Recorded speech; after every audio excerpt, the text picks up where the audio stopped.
Let's go mining. Welcome to another video about Go mining. In this video we're going to talk about what are liquidity pools in Go mining and how to set them up.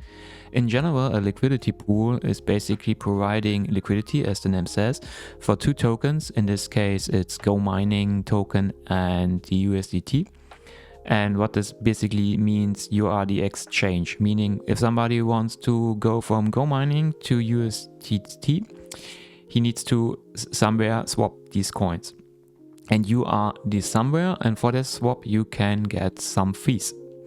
Okay, this is a very complex topic, so you should read up, and maybe I make a more detailed video in general about liquidity pools later. So let's focus now on how to do them in Go mining and what are the tips and tricks regarding what to set up and how to set up.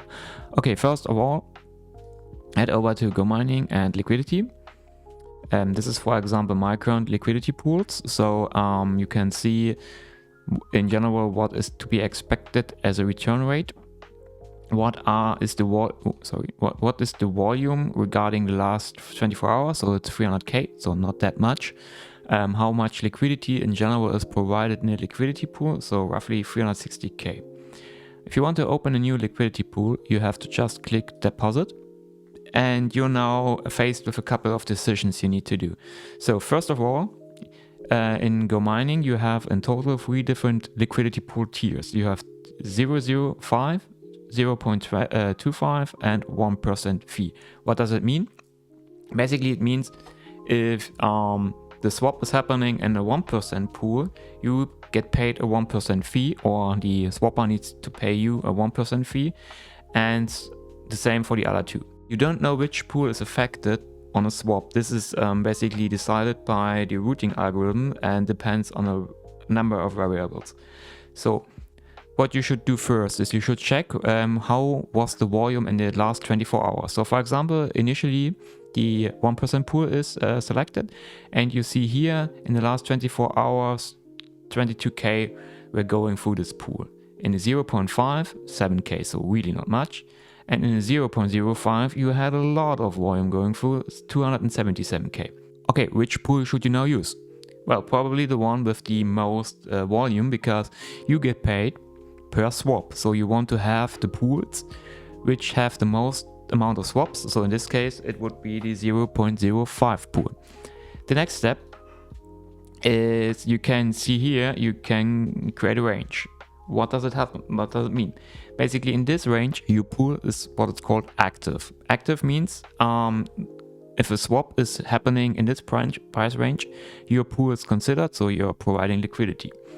You normally do not want to have your pool inactive, meaning it's going out of the range in one direction or the other. If it's going on the lower end, you completely have only Go mining token left. If it's going to the upper end, you only have USDT left. So the upper end is not that bad. You are left with more than you initially put in.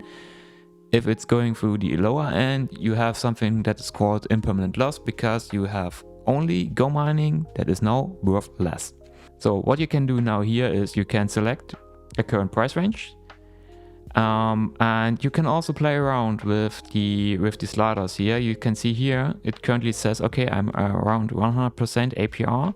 If I move the sliders lower, you can see the yield is rising, but of course my max price and my min price are also getting tighter, meaning my the chance that my pool is going out of range increases significantly. So that's not something you would want. So in my case, I normally go around 5% in both directions, or even I think, looking at the chart, I think 3.9, for example, or 3.8 is the lower bound, and I want to have some upside potential, so I'm going more in that direction. You will now see something very interesting.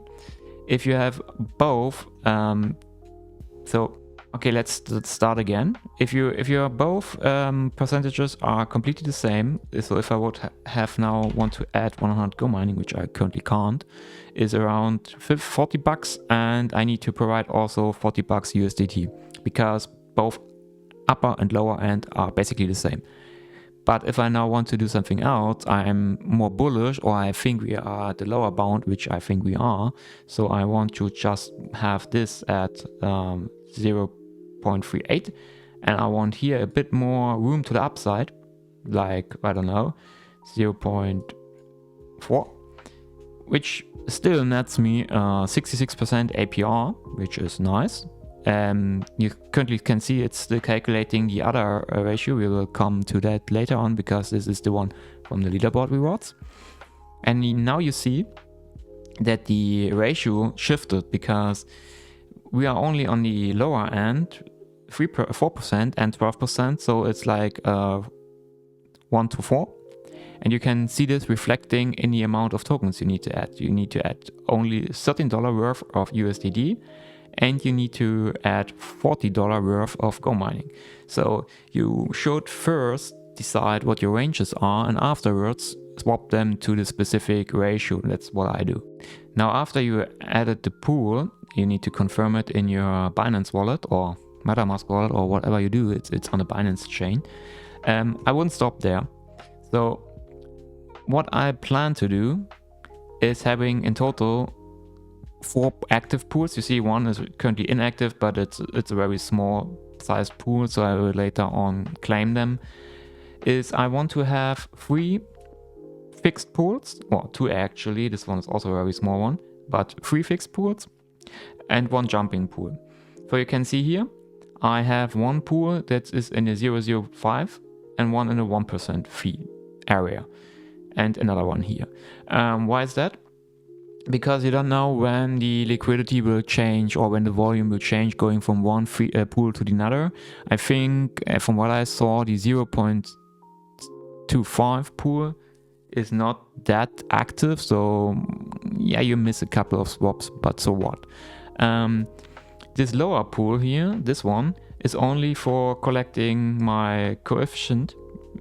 What is my plan going forward? I want to have pools staying active, but I want to have 1 swapping, so I will have probably another 1k that I am going to have each day look what is the activest pool and claim and move it to them. Why? It probably will eat most of the fees from what you got from closing and opening it again. But Gomining has another gamification part, the so-called coefficient, and the liquidity rewards. So what does it mean if you go to the leaderboard and you can see I was in the last cycle, I was place 18 and I got 2,913 points. Where are these coming from? So first of all, basically each cent received as fee counts as 10 points. So, and you have a coefficient. This is basically the pools.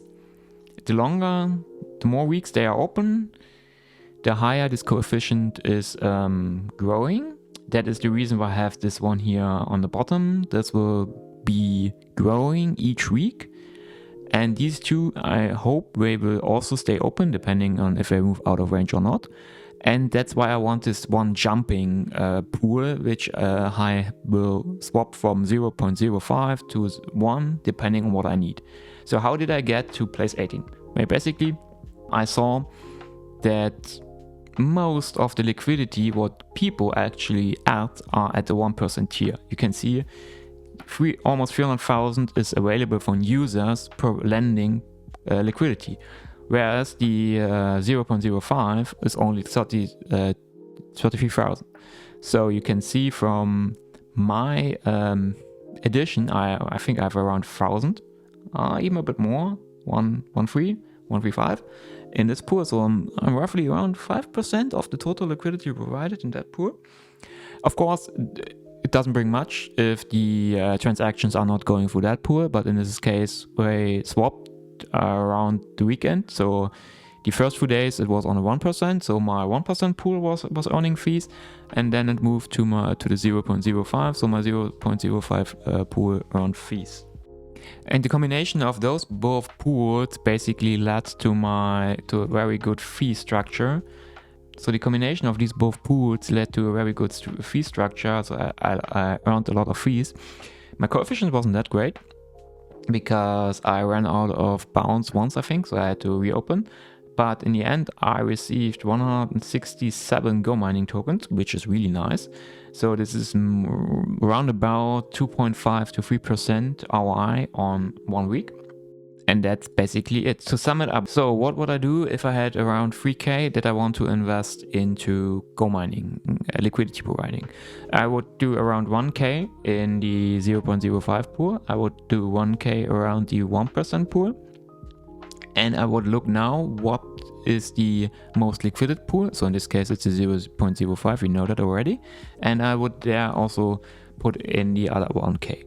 So then I would daily, maybe every 2 weekdays, check where the most liquidity is sitting and move my pool. Or if the pools move out of range, I would of course claim them, close them, and reopen them. Always consider that opening and closing incurs fees on the Binance chain, so it doesn't make sense to have pools with, I don't know, $100 that you need to open and close each day, because it will eat up the fees without getting you much. That's why, for example, I have the one on the bottom still open. I could claim it now. The unclaimed fees are double or 3 times what I would pay. And that way you can participate quite nicely in the Gomining ecosystem, collecting some coins, getting a nice place, and earning some money each week that you do not need to invest into miners. So what is the downside? So instead of just buying a miner and taking part in the Bitcoin mining and the potential rise of the Bitcoin, here you are limited in what you get, because of course the fees could grow if more traction, more liquidity and more volume is happening, but the Gomining rewards are more or less fixed.